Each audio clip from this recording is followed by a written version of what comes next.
Une semaine au fil de l'île pour la 3e année invite à une manifestation qui va relier Périgueux à Libourne pendant le temps de navigation d'un radeau. C'est un moment convivial et festif pour découvrir ou redécouvrir la rivière Lille et se questionner ensemble sur son avenir. Bonjour, donc Stéphane Dobès, président du syndicat mixte du bassin de Lille. Qu'est-ce que se passe aujourd'hui, là, au bord de la rivière Lille à Périgueux? Alors, ce qui se passe sur le bord de la rivière, c'est la semaine au fil de l'île. Donc, en fait, avec le collectif 3 tiers, qui est une association, le syndicat de rivière du bassin de Lille, donc qui court pour la partie Dordogne, et nos confrères de la partie libournaise pour la partie île entre la Gironde et l'arrivée jusqu'à l'embouchure de la Dordogne-Libourne. On s'associe justement pour faire une semaine, ce qu'on appelle la semaine au fil de l'île. Donc, c'est la descente d'un radeau qui reprend le parcours historique de la navigation, puisque autrefois la navigation pouvait démarrer depuis le pont des Barries pour aller jusqu'à Libourne et jusqu'à Bordeaux. Et donc c'est dans cette partie historique en fait, c'est de permettre à ce bateau, enfin à ce radeau, de pouvoir passer de ville en ville, tout en longeant la rivière. Et créer des animations, des ateliers, des discussions sur la rivière, puisque c'est vrai que pendant des années, la population s'est plutôt tourné le dos un peu à la rivière. Aujourd'hui, ce sont des éléments où les gens reviennent, un peu de naturation, chercher un peu de fraîcheur en cette période d'été, ça fait toujours plaisir d'être effectivement pour être au bord de la rivière. Aujourd'hui, les syndicats, en fait, on est des élus locaux. Il y a des organismes qui existent, Epidor, l'agence de l'eau, voilà, beaucoup d'organismes autour de la rivière et des bassins de rivière. Mais c'est vrai que dans tous ces organismes, le citoyen n'est jamais mis en avant. Donc l'objectif aussi par rapport à cette semaine, c'est d'aller sur les marchés, d'aller au cœur des animations tout au long. Donc les différentes communes sont associées, en tout cas celles qui ont des animations sur le long du parcours, pour qu'on puisse s'insérer dans la foule et puis aller au-devant des gens pour aller discuter avec eux sur la rivière et comment eux voient la rivière. C'est une autre approche pour votre syndicat parce qu'en général, vous ne faites pas ça. En général, on ne fait pas ça. Notre rôle, c'est effectivement plutôt de tout ce qui est renaturation, préservation de zones humides, parfois des travaux. Parfois, on a malheureusement, par défaut d'entretien de certaines parcelles privées avec des arbres qui se retrouvent au travers de la rivière. Donc effectivement, on a une équipe d'agents qui sont là pour travailler sur les berges et en tout cas enlever les obstacles qui sont créés par ces troncs d'arbres. Et après, on a une équipe de techniciens qui sont plus là, eux, pour accompagner collectivités, parfois des privés aussi, pour leur apporter du conseil, mais pour mener des actions sur des renaturations, des récupérations des zones humides, et puis parfois des aménagements qui sont nécessaires par rapport aux berges de la rivière. À votre avis, on pourrait bientôt se baigner dans cette rivière? Alors, se baigner dans l'île aujourd'hui, c'est un peu compliqué, puisque sur une autre étiquette, puisque je suis vice-président pour l'agglomération du Grand Périgueux sur les politiques de l'eau, et effectivement, on a une étude qui est en cours sur le profil baignade. La difficulté, c'est qu'aujourd'hui, Périgueux, c'est une très vieille ville avec un réseau unitaire pour l'assainissement où en fait, on récolte l'eau pluviale et l'eau usée. Et lorsqu'on a de fortes pluies sur les zones unitaires, il n'est pas en capacité, donc ça déborde et malheureusement, on a des rejets en rivière qui font que la qualité d'eau n'est pas forcément au rendez-vous dès qu'on a de forts orages. Donc là, aujourd'hui, oui, potentiellement, je pense qu'on a moins de craintes, mais dès qu'il y a une pluie qui arrive et des choses comme ça, on a des difficultés. On a aussi beaucoup d'entreprises qui parfois déversent en rivière, donc on essaye là aussi de trouver des solutions avec eux pour en tout cas améliorer les rejets quand il n'y a pas d'autre solution que de rejeter en rivière. On a de gros efforts qui sont faits par l'agglomération sur la qualité des stations d'épuration et faire en sorte en tout cas qu'on soit en conformité sur le rejet des stations d'épuration. Et par contre, on a des choses qui sont plus difficilement faciles à faire, c'est notamment parfois on a aussi des agriculteurs avec du bétail. Et le bétail malheureusement va s'abreuver dans la rivière et on peut avoir des excréments qui ne sont pas des excréments humains mais qui sont des excréments d'origine animale et qui peuvent être aussi à l'origine de certaines bactéries qu'on retrouve dans la rivière et qui sont non propices au profil baignade. Toutes ces questions sont d'actualité pour les citoyens qui viennent pour ces rencontres pendant ces nombreuses manifestations pendant cette semaine au fil de Rivière de l'Île. En tout cas, oui, on a les gens qui sont intéressés. Aujourd'hui, on voit bien la situation climatique fait qu'aujourd'hui, l'eau est un enjeu, que ce soit la rivière, que ce soit l'eau. Alors, sur l'agglomération, on a la chance nos principales ressources sont des ressources qui sont en eau profonde, même si elles ressurgissent notamment sur la source du Toulon ou la source des Moulineaux à Razac. Voilà, mais on a quand même aujourd'hui, pour des villes qui s'alimentent par le biais de la rivière, avec un traitement bien sûr spécifique, mais on peut avoir des difficultés de pouvoir délivrer en tout cas de l'eau potable parce que les débits commencent à être très faibles et on doit laisser un débit minimum au sein de la rivière. Le vendredi 18 juillet dernier, pour le lancement officiel de la semaine au fil de l'île, nous avons assisté à l'arrivée du radeau sur les quais de la ville de Périgueux. Vous venez juste d'arriver. Comment ça s'est passé? C'était super bien, on a pu faire une petite baignade, c'était sympa, sympathique. On s'est fait accompagner par les kayakistes, le club de kayak de Périgueux. Donc c'était encore plus... Même avec les tambours, j'ai vu arriver, c'était avec la musique. Oui, très festif dans l'ambiance. Donc vous ferez ce trajet de début jusqu'à la fin? Exactement, on va aller jusqu'à Libourne, jusqu'à fin juillet. Donc Combien voilà, beaucoup de mètres au kilomètre par jour? Très bonne question. Ça dépend des jours, c'est assez variable. On peut faire jusqu'à 8 km. Et là, c'est le départ symbolique, c'est ça? Où C'est vous ça. avez déjà ramé ce matin? Là, on vient juste d'arriver. On a un petit peu paillé là depuis le début de Périgueux et voilà, on est arrivé jusqu'ici pour faire une petite entrée en fanfare, quoi. C'était ça Vous l'idée. êtes, vous quatre qui vous ramez là, vous pouvez vous présenter? On est des bénévoles du collectif 3/3 qui organise cet événement, donc l'événement de la semaine au fil de l'Isle. Et voilà, donc on vient à la rencontre de tous les habitants qui habitent au bord de l'île pour voir quels sont leurs rapports avec la rivière. On vient faire des micro-trottoirs là, donc pour rencontrer les habitants. Et aussi, on a des activités avec les plus petits où on va essayer de créer des créatures pour protéger l'Isle et un peu parler des problèmes de l'Isle, de la pollution, etc. Voilà. Vous pouvez dire le prénom de vous quatre? Ah oui, donc nous avons Chloé, juste ici, Lina, Ewen et Julie, moi-même. C'est un moment important d'engagement, de C'est ça. rencontre et c'est aussi physique. Ah oui, là, on est déjà mort, mais ça va. On est quand même en forme pour cette semaine et ça va le faire. On a une grande équipe de quinzaine de personnes, il me semble, et on va tourner, donc ça sera bien. Ça sera convivial aussi. C'est pas la première fois que vous faites ça? Moi, c'est la première fois, moi. Mais sinon, c'est la 3e édition pour le collectif. Il y a Ewen, juste là, qui a fait plusieurs éditions. Et Lina, c'est notre première navigation.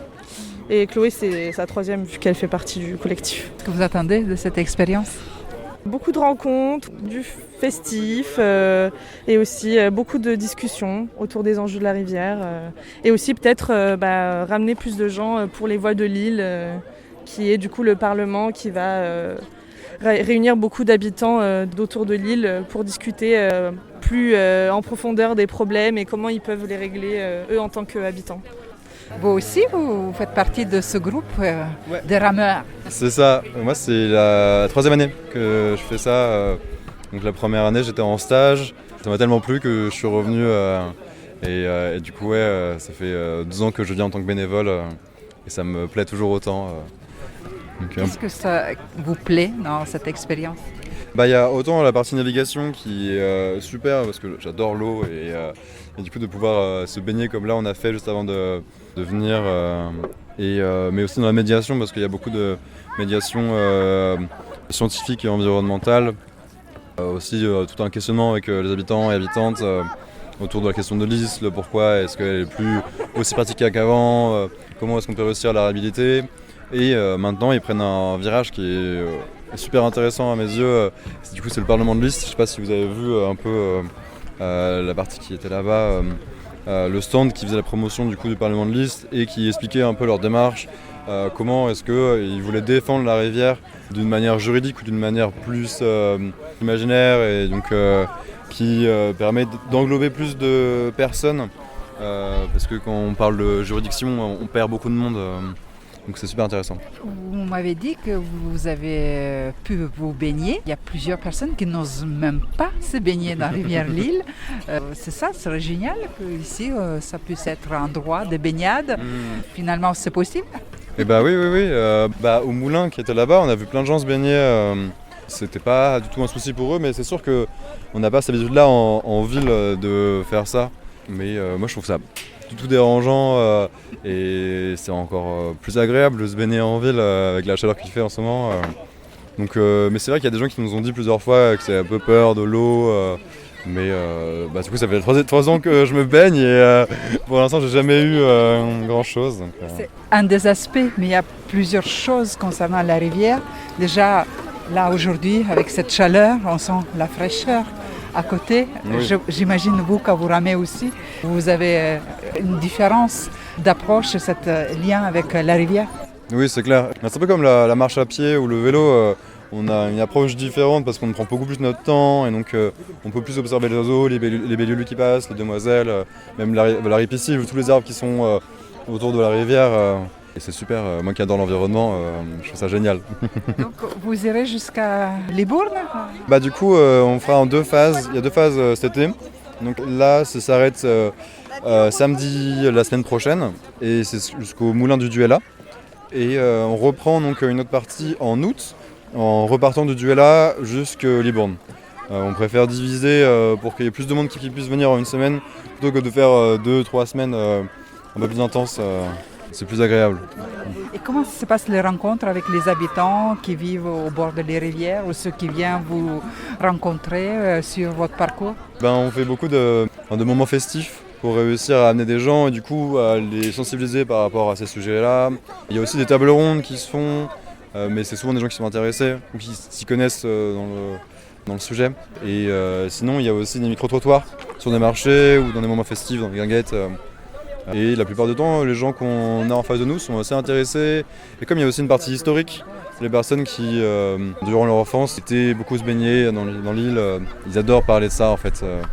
Avec nous, même les pêcheurs, ils ont toujours des anecdotes à nous raconter sur leur dernière pêche et leur dernière rencontre sur la rivière. C'est super intéressant. Merci. Est-ce que vous pouvez vous présenter? Moi, c'est Ewen Joségou et je suis designer, muséographe dans le Finistère Nord. Et là, vous avez pris les vacances pour faire ça. Ouais, j'ai fini mes études là en mars dernier, donc j'ai encore un peu de temps, ça va. Je suis encore libre de mon temps. Comment ça s'est passé cette première expérience de démarrage? Oui, moi c'est la première fois que je fais une résidence comme ça, en format résidence du collectif 3 tiers, où on navigue sur l'île. Et j'avais un peu peur, comment monter le radeau, comment ça allait flotter, si on allait bien avancer. Franchement, ça paye pas de mine comme ça, mais en fait c'est super fun et ça tient bien, c'est bien solide. Il y a de la place, voilà. On a fait des petites pauses baignades à plusieurs moments. Et ça a l'air chouette, j'ai hâte de voir la suite et de continuer à naviguer. Vous ferez jusqu'à la fin? Jusqu'à Libourne, oui. Chloé Dupin et je travaille pour l'association Collectif 3 tiers qui a l'initiative avec les syndicats de la manifestation Une semaine au fil de l'île. Ce matin, vous êtes vraiment en action parce que vous étiez sur ce petit bateau en train de ramer, arriver pour cette manifestation à Périgueux. Oui, depuis cet après-midi, là, il a fallu déjà un peu se remettre dans la mécanique de remontage et démontage du radeau parce que le radeau, il est en 3 parties. Il est monté sur des planches à voile, donc ça fait 1 an, nous, qu'on ne l'avait pas sorti. Donc là, il a fallu se remettre un petit peu dans la logistique de comment il se monte et comment on l'emboîte et on l'imbrique pour qu'il puisse flotter. Donc c'était déjà assez sportif, mais on est ravis d'avoir pu prendre l'eau et sans trop d'encombre avec maintenant cette 3e version du radeau, le Rouget de l'Île. Vous, personnellement, qu'est-ce que vous attendez de cette 3e édition? On attend bien sûr d'abord du monde, que la rivière puisse être vivante, vive, qu'il y ait des manifestations, des gens présents sur les balades patrimoine, sur les balades naturalistes, qu'il y ait du monde aussi au temps festif, qu'on puisse échanger et parler de la rivière avec un maximum de personnes, habitants, touristes, élus, agents, tout ce beau monde. Voilà ce qu'on attend et une belle météo si possible aussi. Bonjour, donc Anne Marchand, je suis première adjointe à la ville de Périgueux et donc aujourd'hui je suis ravie parce que sur les quais nous accueillons le radeau d'une semaine au fil de l'île. Et en même temps, dans ce lieu, les quais au bord de la rivière, qui devient un lieu de rendez-vous pendant l'été pour les périgourdins et visiteurs. Tout à fait, pour nous c'est vraiment symbolique de pouvoir le faire sur cet espace puisque ici on est sur un lieu de convivialité où viennent se détendre les périgourdins et également les touristes et puis être sensibilisés en même temps par cette rivière qui est juste à côté d'eux, mais je trouve que ça reste très important. Parce qu'on peut être dans un esprit loisir et quand même avoir en tête que juste à côté de nous, on a ce bel espace à préserver. Qu'est-ce que nous manque? C'est un espace de baignade. Est-ce que c'est dans le projet ou non?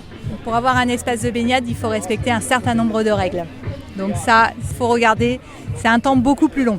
Sinon, si on revient sur cette manifestation, la ville de Périgueux est bien partante pour ce type de sensibilisation et de manifestations autour de la rivière. Non, tout à fait. Il y a vraiment une démarche qui est extrêmement intéressante. Depuis cette année, ils ont créé le Parlement de Lille qui permet de faire venir des gens qui ne sont pas des élus, mais des habitants qui sont attachés à cette rivière pour telle ou telle raison. Chacun a son histoire avec la rivière et c'est ça qui est intéressant, c'est de se faire rencontrer des personnes qui, sans ces outils-là, ne se rencontreraient pas nécessairement pour parler de quelque chose qui est très important. Ça a été redit tout à l'heure par les intervenants. L'eau, la rivière, c'est un bien commun qu'il faut préserver. Je suis Gisèle de Castec, j'habite Saint-Denis-de-Pile et je suis une fille de l'Isle, puisqu'en Gironde on dit l'Isle. Et comment vous avez rejoint le Parlement de l'Isle? Alors, mon mari fait partie du syndicat qui s'appelle le Sietavi et donc un jour il m'a parlé de Parlement de l'Isle. Je lui ai demandé des explications, il m'a les a données. J'ai dit ça c'est pour moi, je suis une fille de l'Isle puisque mon enfance, toutes mes vacances se déroulaient au bord de l'Isle puisque mon papa avait un carlet. Et donc nous y passions beaucoup de temps l'été, surtout l'été, et nous pêchions le gars, la gatte et puis autres poissons, la loze, etc.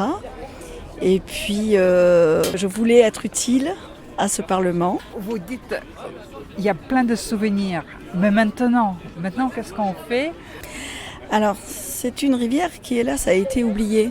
C'était une rivière qui était très active. Moi, j'ai souvent entendu mes parents parler de 3 bateaux qui donc portaient des choses sur la rivière, le Nosca, le Delphia, la Fleur de Lys. 3 bateaux qui n'existent plus, hélas. Et puis, les chemins de fer sont arrivés, mais il y a longtemps. Et les routes, les camions, donc la rivière a été oubliée. C'est pour moi, ça fait mal au cœur parce que j'aimerais que justement les gens reviennent vers la rivière et puis surtout qu'on la considère comme une rivière où l'on peut se baigner, où l'on peut surtout s'y promener à côté. Hélas, il y a des choses à faire. C'est pour ça qu'on existe aujourd'hui, le Parlement, pour remettre des voies piétonnes au bord, pour remettre des endroits où l'on peut faire la fête, comme il y a sur les bords de Marne. Voilà, des choses comme ça. Donc vous discutez entre vous, vous essayez de débattre et peut-être même trouver les solutions, résolutions, je ne sais pas comment vous travaillez. Depuis le mois de mars, justement, que le Parlement a été mis en place et donc aujourd'hui existe, nous avons mis en place une charte que nous avons là sur le stand. Une charte qui est encore possible d'étayer, de mettre davantage, d'y ajouter des choses. Et nous avons beaucoup parlé de ce que l'on pourrait justement apporter à la rivière. On a parlé beaucoup notamment, à commencer par ne pas la polluer, c'est-à-dire ne pas jeter ses propres déchets, ne pas produire des déchets, ça c'est... Mais on a beaucoup parlé au niveau de la charte pour l'instant. Voilà. Bonjour, moi je suis David Redon, je suis maire de Porchère et je suis président du syndicat interdépartemental de l'Isle, donc le syndicat qui regarde l'Isle dans son ensemble. Et là, aujourd'hui, vous êtes venu à Périgueux pour le départ de cette semaine au fil de l'île. La semaine au fil de l'île, c'est avant tout un radeau qui va naviguer sur 17 jours de navigation.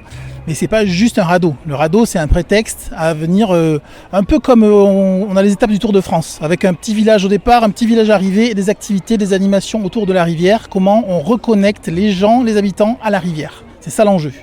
Et donc à chaque fois, il y a des conférences, des randos, des ateliers où on se pose des questions, des choses, des fois on apprend des choses. On va faire des micro-trottoirs, on va venir chercher les gens un petit peu, qu'est-ce qu'ils pensent de cette rivière, qu'est-ce qu'ils veulent pour cette rivière, comment ils l'imaginent dans 10 ans, dans 50 ans, est-ce qu'ils veulent naviguer, est-ce qu'ils veulent plus pêcher, voilà, on vient chercher... Se baigner déjà. Se baigner, voilà, toutes ces choses où cette rivière, elle a été la grande oubliée de ces 50 dernières années, et elle est belle, et elle mérite qu'on se penche sur elle et sur son destin. Et donc les syndicats de rivière ont choisi, avec le collectif 3 tiers, qui est une association spécialisée dans la participation des habitants, de prendre la rivière par le côté des humains. Voilà. Et à partir de là, comment on retricote un lien et par des choses très simples, mais qui vont marquer la mémoire, qui vont marquer l'affect. Il y a plein de gens qui ont plein de souvenirs autour de la rivière, qui viennent les partager aussi. Voilà. Des photos, des choses qui créent de l'émotion. C'est un parti pris. Le passé, le présent et le futur, tout se rejoint au bord de cette rivière et dans la rivière. Voilà, et derrière ça, en fait, il y a quelque chose de nouveau, c'est que le droit français, qui est basé sur le droit romain, on va dire, qui a 2000 ans d'actif, il a un peu oublié la nature, le droit. Bien sûr qu'il a un code de l'environnement, bien sûr que les éléments naturels, ils ont déjà des droits, mais ils n'ont pas des droits pour eux-mêmes. C'est pas la rivière qui a des droits, ça va être les espèces qui vivent dedans, ça va être l'eau. Mais la rivière elle-même, elle n'a pas de droit.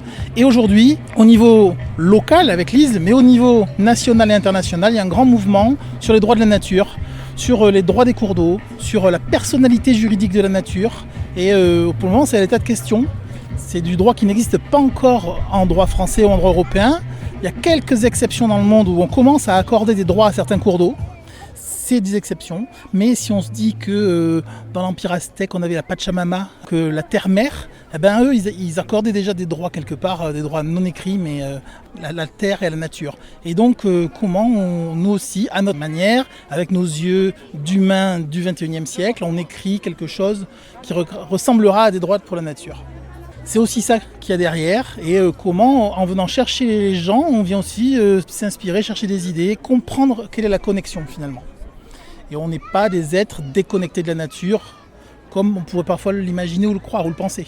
Bonjour, moi je suis Marion de la Jartre, coordinatrice du collectif 3 tiers. Cette histoire de cartes, c'est quoi? Vous demandez que les gens écrivent les mots sur les cartes postales. Expliquez-nous l'idée. Chaque année, depuis l'année dernière, on a envie de créer un fil rouge vraiment entre Périgueux et Libourne qui permet vraiment de relier les habitants de toute la vallée entre eux. Donc l'année dernière, c'était des déclarations d'amour que les gens pouvaient écrire à la rivière tout au long de la descente et qu'on a découvertes à Libourne. Et là, cette année, on s'est dit on va essayer de créer encore plus le lien entre les gens. Et donc on s'est dit quoi de mieux que de s'écrire des lettres aussi entre nous. Et du coup, le format carte postale, il rappelle aussi cette ambiance été, vacances et tout. Et donc on propose aux gens, sur une commune où on s'arrête avec le radeau, d'écrire une carte postale pour un habitant, une personne qui sera plus loin sur la rivière, en aval, et que du coup, comme ça, nous, avec le radeau, on joue le postier et on vient livrer ces cartes postales à chaque fois qu'on s'arrête tout au long de la rivière, quoi. Du coup, donc voilà, c'est un peu un objet juste sensible de pouvoir toujours mettre en avant le lien qu'on peut avoir avec la rivière entre nous tous, quoi. C'est une occasion aussi de parler des autres choses. On voit un peu que les gens, en plus, ils viennent partager aussi des choses un peu sensibles, leur rapport un peu personnel qu'ils ont à la rivière sur ces cartes postales. Donc oui, c'est vrai qu'il y a un petit côté aussi qui vient un peu plus toucher les personnes de manière individuelle. Et après, oui, effectivement, derrière, il y a toute l'opération avec le syndicat, où on vient parler aussi de sensibilisation aux questions de biodiversité, de gestion de ces milieux aquatiques, etc. Et tout, quoi. Mais voilà, ça, c'est la petite touche sensible et artistique qu'on amène dans toute la manifestation et le projet aussi en plus, quoi. Vous êtes de début, depuis la première édition. Qu'est-ce que vous attendez de cette année, de cette édition de 3e édition? Moi, ce qui me plaît, là, c'est de voir un peu qu'on est en train d'instituer un peu un rendez-vous annuel. Et du coup, un rendez-vous où on célèbre et on fête la rivière chaque année pendant l'été. Et du coup, c'était finalement ce qu'on pensait être au départ, nous, un truc un peu de one shot, une seule fois, où on vient juste un peu faire une forme de concertation et de compréhension de comment les habitants voient la rivière. Ça s'est transformé en rendez-vous annuel, et du coup de se dire que plus on ancre ce truc, plus on a du monde qui vient avec des profils différents. On voit aussi du coup des communes qui s'investissent plus, qui s'approprient le projet et qui en font leur projet aussi. Et donc moi, c'est ça que je trouve super, c'est de se dire que voilà, ça devient pas juste une idée qui est dans notre tête, mais un projet qui est porté par beaucoup plus de monde aujourd'hui, quoi. Donc je me dis que ce 3e rendez-vous sera encore plus l'occasion de tout ça, quoi. L'approche vers la rivière va changer petit à petit avec toutes ces manifestations, avec toutes ces rencontres. Ouais, on voit des élans un peu citoyens ou même politiques d'élus locaux qui se disent ah ouais, en fait, du coup ça m'intéresse et j'ai peut-être envie de faire plus de choses autour de la rivière. En tout cas, voilà. Et par exemple, dimanche à Montrem, on va échanger avec les communes, le syndicat et des citoyens sur comment en tant que citoyen on peut venir appuyer la commune pour faire des chantiers citoyens, pour restaurer certaines zones de la rivière, etc. Le Parlement de Lille est vraiment un exemple aussi de citoyens qui s'investissent autour de ça et tout. Donc ouais, on voit petit à petit, effectivement, ça vient créer des pratiques nouvelles et des usages aussi plus respectueux, ou en tout cas on prend plus en considération l'écosystème de la rivière aussi, parce qu'on s'y intéresse et que du coup on la découvre et qu'on a envie d'y faire attention. Donc c'est chouette. Le radeau, pendant sa navigation jusqu'à Libourne, va s'arrêter sur différentes communes et va proposer les balades sur l'eau, les animations théâtrales et artistiques, le temps pédagogique et les rencontres citoyennes pour redonner le droit à la rivière Lille.